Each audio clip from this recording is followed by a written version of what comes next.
আসসালামু আলাইকুম প্রিয় দর্শক, আজকের এই ভিডিওতে আপনারা জানবেন ইবলিস শয়তান কেন হযরত ওমর রাদিয়াল্লাহু তাআলা আনহুর ভয়ে থরথর করে কাঁপতেন। তো চলুন সম্পূর্ণ ভিডিওটি দেখতে থাকি। একদিন হযরত ওমর রাদিয়াল্লাহু তাআলা আনহু গভীর ঘুমে আচ্ছন্ন আছেন। এমন সময় হঠাৎ এক বৃদ্ধ লোক এসে ডাক দিয়ে বললেন, হে ওমর, তাড়াতাড়ি ঘুম থেকে ওঠো, ফজরের নামাজের সময় পার হয়ে যাচ্ছে। হযরত ওমর রাদিয়াল্লাহু তাআলা আনহু জানতে চাইলেন, তুমি কে? বেশ ভরে শয়তান উত্তর দিল, আমি শয়তান। হযরত ওমর রাদিয়াল্লাহু তাআলা আনহু বললেন, আচ্ছা, তোমার কাজ তো মানুষকে ধোঁকা দিয়ে নামাজ কাজা করানো, আর তুমি কিনা আমাকে নামাজের জন্য ডাকছো, ঘটনা কি? শয়তান উত্তর দেয়, ওমর, অনেকদিন চেষ্টা করে গতকাল তোমাকে ফজরের নামাজ কাজা করাতে সক্ষম হই, কিন্তু তুমি ঘুম থেকে উঠে নামাজ পড়ে কান্নাকাটি করে আল্লাহর কাছে ক্ষমা চেয়েছো। আল্লাহ তোমার নামাজ কবুল করে তোমাকে আরো 10 গুণ সওয়াব দিয়েছেন, কিন্তু আমি চাই না তুমি আগের চেয়ে 10 গুণ বেশি সওয়াব পাও, তাই এই জন্যই তোমাকে ফজরের নামাজের জন্য ডেকেছি। একদা রোমের বাদশাহ হিরাক্লিয়াস তার সভায় বসেছিলেন। হঠাৎ তার মনে একটি প্রশ্ন জাগলো। তিনি প্রজাদেরকে জিজ্ঞাসা করলেন, হে আমার প্রজাগণ, তোমরা কি আমাকে একটি সংবাদ দিতে পারবে? প্রজারা বলল, জি মহারাজ, বলুন। বাদশাহ বললেন, মুসলমানের সাম্রাজ্য এত দ্রুত বিস্তৃত হচ্ছে, তাদের নেতা নিশ্চয়ই কোনো সাধারণ ব্যক্তি নন। তোমরা কি বলতে পারবে তাদের নেতা কেমন, তাদের সাফল্যের রহস্য কি? কিন্তু কেউই উত্তর দিতে পারল না। তখন বাদশাহ এক দূতকে ডাকলেন এবং বললেন, তুমি এখন মদিনায় যাও এবং মুসলমানদের নেতার আচার আচরণ, জীবনযাপন ও শাসন ব্যবস্থা সব বিস্তারিত জেনে আসো। আদেশ পেয়ে দূত দ্রুতগামী ঘোড়ায় চড়ে মদিনার উদ্দেশ্যে রওনা দিল। অল্প সময়ের মধ্যেই সে মদিনায় পৌঁছে গেল, কিন্তু সেখানে পৌঁছে সে এমন দৃশ্য দেখল যা সে কল্পনাও করেনি।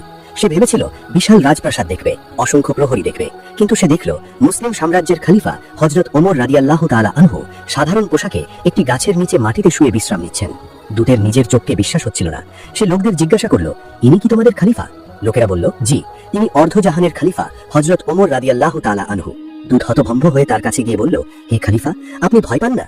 আপনার আশেপাশে তো কোনো প্রহরী নেই, গাছের নিচে একা শুয়ে আছেন, যদি কোনো শত্রু এসে আক্রমণ করে? হযরত ওমর রাদিয়াল্লাহু তাআলা আনহু মুচকি হেসে বললেন, আমি জনগণের উপর অত্যাচার করিনি, আমি ন্যায় বিচার প্রতিষ্ঠা করেছি। যারা ন্যায়ের পথে চলে তাদের প্রহরীর দরকার হয় না।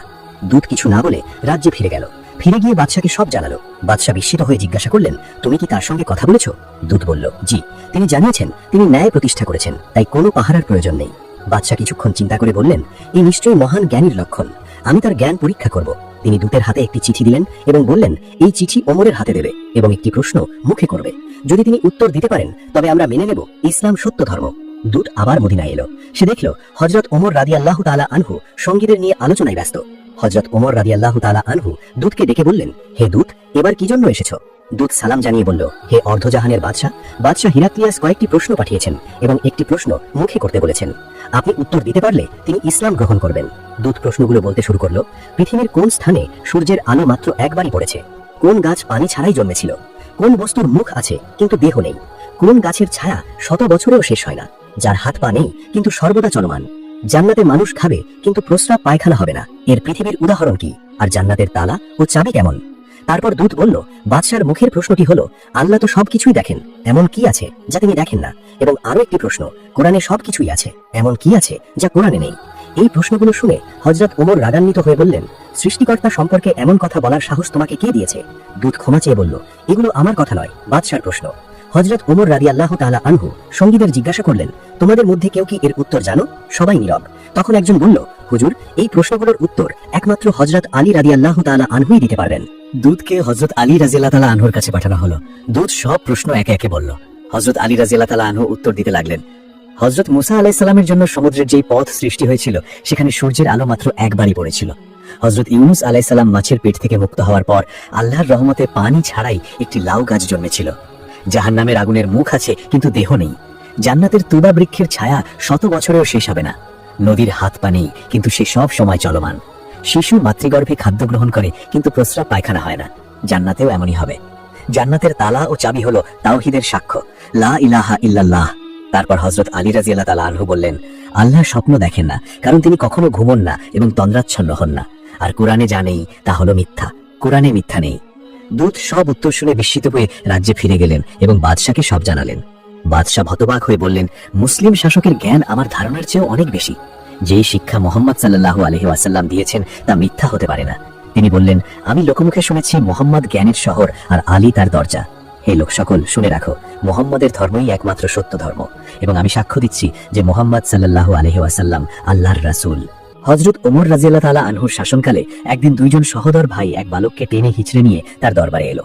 হযরত ওমর তাকে জিজ্ঞাসা করলেন, তোমরা কেন এই বালকটিকে এইভাবে ধরে এনেছো? দুই ভাই বলল, হে আমিরুল মুমিনিন, এই বালক আমাদের পিতাকে হত্যা করেছে। হযরত ওমরের প্রশ্নের উত্তরে বালকটি বলল, আল্লাহর কসম, হ্যাঁ আমি এই কাজ করেছি, তবে তা ছিল একটি দুর্ঘটনা। আমার উট তাদের বাগানে ঢুকে পড়েছিল, তাদের পিতা একটি পাথর ছুঁড়ে মারলেন এবং সেই পাথরটি আমার উটের চোখে লাগলো। তখন আমি দেখতে পাই যে উটটি খুবই কষ্ট পাচ্ছে। তা দেখে আমার অনেক রাগ হয়ে যায় এবং অন্য একটি পাথর নিয়ে আমি তার দিকে ছুঁড়ে মারি। পাথরটি তার মাথায় লাগে এবং তিনি মারা যান। এই বালকটির এই কথা শুনে হযরত ওমর রাদিয়াল্লাহু তাআলা আনহু মৃত ব্যক্তির দুই সন্তানকে জিজ্ঞাসা করলেন, আপনারা কি এই বালকটিকে ক্ষমা করবেন? সেই দুই ভাই জবাব দিলেন, না, আমরা তাকে ক্ষমা করব না, আমরা আমাদের পিতার জানের বদলে তার জান চাই।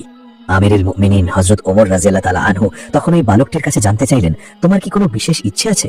বালকটি বলল, আমার বাবা দুনিয়া থেকে বিদায় নেওয়ার সময় আমার ছোট ভাইয়ের জন্য কিছু সম্পদ আমার কাছে রেখে গিয়েছিলেন, যা আমি একটা জায়গায় লুকিয়ে রেখেছি। আমি 3 দিন সময় চাই যাতে আমি সেই জিনিসগুলো আমার ভাইকে দিয়ে আসতে পারি। আমিরুল মুমিনিন, আপনি আমাকে বিশ্বাস করুন। তখন হযরত ওমর বললেন, আমি আপনাকে বিশ্বাস করতে পারি যদি একজন জামিনদার জোগাড় করতে পারেন যিনি নিশ্চয়তা দেবে যে আপনি ফিরে আসবেন। বালকটি দরবারের চারদিকে তাকালো। এত মানুষের মধ্যে কেউ তার জন্য জামিনদার হলো না। হঠাৎ দরবারের পেছন থেকে একটি হাত উঠল। কার হাত ছিল এটি? তিনি ছিলেন বিশিষ্ট সাহাবী হযরত আবু যার গিফারি রাদিয়াল্লাহু তাআলা আনহু। তিনি বললেন, আমি তার জামিনদার হব। এখানে জানার বিষয়, যদি বালকটি ফিরে না আসে তাহলে বালকের পরিবর্তে হযরত আবু যার গিফারির শিরচ্ছেদ করা হবে। সুতরাং উপযুক্ত জামিনদার পাওয়ার পর বালকটিকে ছেড়ে দেওয়া হলো। 1 দিন গেল, 2 দিন গেল, কিন্তু বালকটি তো ফিরে এলো না। তৃতীয় দিন দুই ভাই হযরত আবু যার গিফারি রাদিয়াল্লাহু তাআলার কাছে গেলেন। তখন আবু যার রাদিয়াল্লাহু তাআলা বললেন, আমি মাগরিবের পর্যন্ত অপেক্ষা করব, আপনারা আমাকে মাগরিবের পর্যন্ত সময় দিন। অতঃপর মাগরিবের কিছুক্ষণ আগে হযরত আবু যার রাদিয়াল্লাহু তাআলা আনহু আল্লাহর দরবারে রওনা হলেন। পবিত্র মদিনার অধিবাসীগণ তার পিছু পিছু চলতে লাগলেন। সকলেই দেখতে চান আজ কি হতে চলেছে। সত্যিই কি হযরত আবু যার গিফারিকে বালকের পরিবর্তে মৃত্যুদণ্ড দেওয়া হবে? চারদিকে পিনপতন নীরবতা। হঠাৎ মাগরিবের আজান হওয়ার কিছুক্ষণ আগে সেই বালক চিৎকার দিয়ে দৌড়ে এসে ওমর রাদিয়াল্লাহু তাআলার দরবারে উপস্থিত হলো। এই দৃশ্য দেখে সাইয়েদেনা ওমর রাদিয়াল্লাহু তাআলা জিজ্ঞাসা করলেন, হে যুবক, তুমি কেন এসেছো? আমি তো তোমাকে আনার জন্য লোক পাঠাইনি। কোন জিনিস তোমাকে ফিরে আনলো? তখন বালকটি উত্তর দিল, আমি চাই না কেউ বলুক একজন মুসলিম কথা দিয়েছিল কিন্তু সে কথা রাখেনি, তাই আমি ফিরে এসেছি। সাইয়েদেনা হযরত ওমর রাদিয়াল্লাহু তাআলা আনহু তখন হযরত আবু যার গিফারি রাদিয়াল্লাহু আনহুকে বললেন, হে আবু যার, না জেনে আপনি কেন এই বালকের জামিনদার হলেন? হযরত আবু যার রাদিয়াল্লাহু তাআলা আনহু বললেন, আমি দেখলাম একজন মুসলমানের সাহায্যের প্রয়োজন। আমি চাই না কেউ বলুক একজন মুসলমানের সাহায্যের প্রয়োজন ছিল কিন্তু কোনো মুসলমান তাকে সাহায্য করেনি। এই কথা শুনে দুই ভাই বলে উঠল, আমিরুল মুমিনিন, আমরাও চাই না কেউ বলুক একজন মুসলমান ক্ষমা চেয়েছিল কিন্তু অন্য মুসলমান তাকে ক্ষমা করেনি। তারপর দুই ভাই বালকটিকে ক্ষমা করে দিল। সুবহানাল্লাহ। এই ঘটনাটি ঘটার মাধ্যমে বোঝা যায় হযরত ওমর রাদিয়াল্লাহু তাআলা আনহুর খেলাফতকালে মুসলিম উম্মাহ কতটা আরাম এবং শান্তিময়ভাবে জীবনযাপন করতে পেরেছিল। তিনি অর্ধ পৃথিবীর বাদশাহ হয়েও প্রতি রাতে মানুষের বাড়িতে বাড়িতে গিয়ে খোঁজ খবর নিতেন, কোনো বাড়িতে অনাহারে কেউ আছে কিনা, এমন কেউ আছে কিনা যে না খেয়ে ঘুমিয়ে আছে। এমন কারো সন্ধান পেলে তিনি সরকারি কোষাগার থেকে তাদের জন্য খাবার পাঠাতেন। একদিন রাতের বেলা পর্যবেক্ষণ করতে গিয়ে তিনি এক বাড়িতে দেখলেন এক ঘরে 2টি বাচ্চা কান্না করছে এবং একটি চুলার ওপর পাতিলে কিছু নাড়াচাড়া করছে এক মা। তিনি বাচ্চাদের বলছেন, আরেকটু পরেই তোমাদের খাবার হয়ে যাবে। অনেক সময় হয়ে গেল কিন্তু খাবার হচ্ছে না। অবশেষে বাচ্চারা ক্ষুধায় কাঁদতে কাঁদতে ঘুমিয়ে পড়ল। এই দৃশ্য দেখে হযরত ওমর রাদিয়াল্লাহু তাআলা আনহু পরিচয় গোপন রেখে সালাম দিয়ে ঘরে প্রবেশ করলেন এবং বললেন, আপনি কি রান্না করছেন আর আপনার ছেলেদের কিছুই খেতে দিলেন না কেন? মহিলা বললেন, আজ আমার ঘরে খাবার ছিল না, বাচ্চারা কান্না করছিল, বারবার খাবার চাইছিল। আমি অসহায় হয়ে পাতিলে পানি দিয়ে নাড়াচাড়া করে অভিনয় করছিলাম যেন খাবার রান্না হচ্ছে। আশা করছিলাম কখন বাচ্চারা ঘুমিয়ে পড়বে। এই কথা শুনে হযরত ওমর রাদিয়াল্লাহু তাআলা আনহু সেখান থেকে তাৎক্ষণিক বের হয়ে সরকারি কোষাগার থেকে আটা দিয়ে একটি বস্তা এক সৈনিকের মাধ্যমে তার বাড়িতে পাঠালেন। মহিলা রাত্রিবেলায় সেই আটা দিয়ে রুটি বানিয়ে ছেলেদের জাগিয়ে খাওয়ালেন এবং আল্লাহর দরবারে শুকরিয়া আদায় করলেন। তিনি আমিরুল মুমিনিন হযরত ওমর রাদিয়াল্লাহু তাআলা আনহুর জন্য দোয়া করলেন। একদা হযরত ওমর রাদিয়াল্লাহু তাআলা আনহু হাঁটতে হাঁটতে কোথাও যাচ্ছিলেন। কিছু দূর গিয়ে দেখলেন এক বৃদ্ধা কিছু বিড়বিড় করছেন।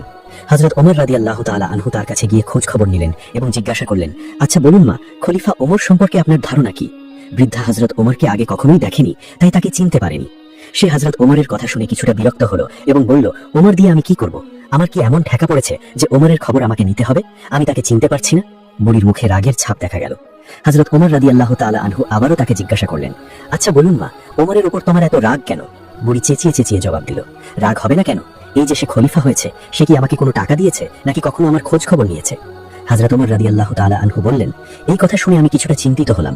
ঠিকই তো, আমি তার তেমন কোনো খোঁজ খবর নিতে পারিনি। তিনি কিছুটা নরম হয়ে আবারও বললেন, আচ্ছা বলুন মা, আপনি কি অবস্থায় আছেন? বুড়ি উত্তর দিল, কিভাবে জানাবো? তুমি যদি ওমরকে গিয়ে সব বলে দাও। হযরত ওমর রাদিয়াল্লাহু তাআলা আনহু শান্তভাবে বললেন, আচ্ছা, ওমর খলিফা হওয়ার পর তুমি কষ্ট পেয়েছো, সেই কষ্টের বিনিময়ে তুমি কত টাকা চাও যাতে তুমি ওমরকে মাফ করে দেবে? হযরত ওমর রাদিয়াল্লাহু তাআলা আনহুর এইসব কথা চলছে, এমন সময় হযরত আলী রাদিয়াল্লাহু তাআলা আনহু ও আব্দুল্লাহ ইবনে মাসউদ রাদিয়াল্লাহু তাআলা আনহু সেখানে হাজির হলেন। তারা হয়তো কোথাও যাচ্ছিলেন। তারা এসে সালাম দিলেন, আসসালামু আলাইকুম। বৃদ্ধা তাজ্জব হয়ে গেল। সে ভয়ে কাঁপতে লাগলো, ভাবতে লাগলো হযরত ওমরের সামনে আমি এত গালমন্দ বলেছি। তখন সে অনুতপ্ত হয়ে গেল। হযরত ওমর রাদিয়াল্লাহু তাআলা আনহু বৃদ্ধাকে সান্ত্বনা দিলেন এবং তার হাতে 5টি স্বর্ণমুদ্রা দিয়ে বললেন, বুড়িমা, তুমি এই চামড়ায় লিখে দাও যে কিয়ামতের দিনে আমার ওমরের ওপরে কোনো দাবি নেই। বৃদ্ধা তা লিখে দিলেন। হযরত আলী রাদিয়াল্লাহু তাআলা আনহু সাক্ষী হিসেবে দস্তখত করলেন। অপর একদিনের ঘটনা, হযরত ওমর রাদিয়াল্লাহু তাআলা হযরত মুহাম্মদ সাল্লাল্লাহু আলাইহি ওয়াসাল্লামকে অনুসরণ করে তালি লাগানো জামা পরতেন। যখন তিনি মুসলমানদের প্রাণকেন্দ্র বাইতুল মুকাদ্দাস জয় করার জন্য বের হন, তখন তার পরিহিত জামায় 17টি তালি লাগানো ছিল। যখন তিনি তালিযুক্ত জামা পরিহিত অবস্থায় জেরুজালেমের উদ্দেশ্যে রওনা হলেন, তখন সাহাবাদের মধ্যে থেকে কেউ হযরত আলী রাদিয়াল্লাহু তাআলার কাছে বললেন, ইয়া আলী, হযরত ওমর রাদিয়াল্লাহু তাআলা অত্যন্ত সাধারণ পোশাকে আছেন। আজকের দিনে তিনি তার তালিযুক্ত কাপড় খুলে ভালো কাপড় পরিধান করুন, কারণ তিনি ইহুদি ও খ্রিস্টানদের দেশে যাচ্ছেন। তারা হয়তো খলিফাকে দেখে বিরূপ মন্তব্য করতে পারে। তারা তিরস্কার করে বলতে পারে যে মুসলমানগণ খলিফার জন্য একজোড়া ভালো কাপড়ের ব্যবস্থা করতে পারেনি। খলিফাকে বোঝাতে গিয়ে হযরত আলী রাদিয়াল্লাহু তাআলা হযরত উমরের কাছে গিয়েছিলেন, কিন্তু এমন কথা বলার সাহস পেলেন না, কারণ হযরত উমর এত গরম মেজাজের ছিলেন। তিনি মুখ খুলে বলার চেষ্টা করলেন, কিন্তু কোনোভাবেই বলতে পারলেন না। ফিরে গেলেন সাহাবাদের কাছে এবং নিজের অপরাগতা প্রকাশ করলেন। হযরত আলী রাদিয়াল্লাহু তাআলা বললেন, আমি যখন বলার জন্য তার কাছে গিয়েছিলাম তখন কথা বলার শক্তি হারিয়েছি।